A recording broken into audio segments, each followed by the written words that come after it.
టాలీవుడ్ లో తొలి సినిమా నేను శైలజతోనే సూపర్ హిట్ కొట్టింది మలయాళ భామ కీర్తి సురేష్. ఆ సినిమాలో కీర్తి అందం, అభినయం రెండూ తెలుగు ప్రేక్షకుల్ని ఆకట్టుకున్నాయి. ఇక నానితో కీర్తి జత కట్టిన నేను లోకల్ మీద కూడా అంచనాలు బాగానే ఉన్నాయి. మరోవైపు పవర్ స్టార్ పవన్ కళ్యాణ్ లాంటి పెద్ద హీరోతో నటించే అవకాశం కూడా పట్టేసింది కీర్తి. ఇంకా ఆమె 2-3 భారీ సినిమాలకు కన్సిడరేషన్ లో ఉంది. అయితే అంతా బాగానే ఉంది, కానీ కీర్తి ఇప్పటిదాకా ఇటు తెలుగులో అటు తమిళంలో చేసినవన్నీ గర్ల్ నెక్స్ట్ డోర్ పాత్రలే. చాలా వరకు పద్ధతిగానే కనిపించలేదు.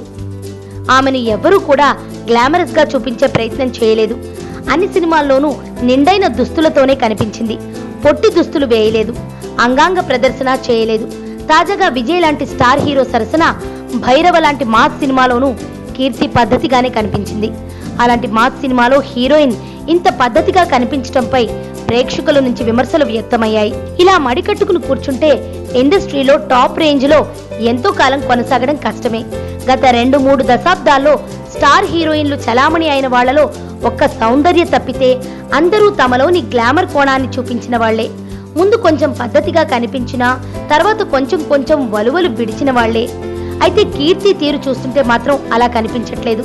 తాను గ్లామర్ షోకు రెడీ అని ఇప్పటిదాకా కనీసం హింట్ కూడా ఇవ్వలేదు కీర్తి. మరి పవన్ కళ్యాణ్ లాంటి స్టార్ హీరోతో చేయబోయే సినిమాలో కూడా ఇలాగే ఉంటుందా, ఏమైనా రూల్స్ బ్రేక్ చేస్తుందా అన్నది చూడాలి.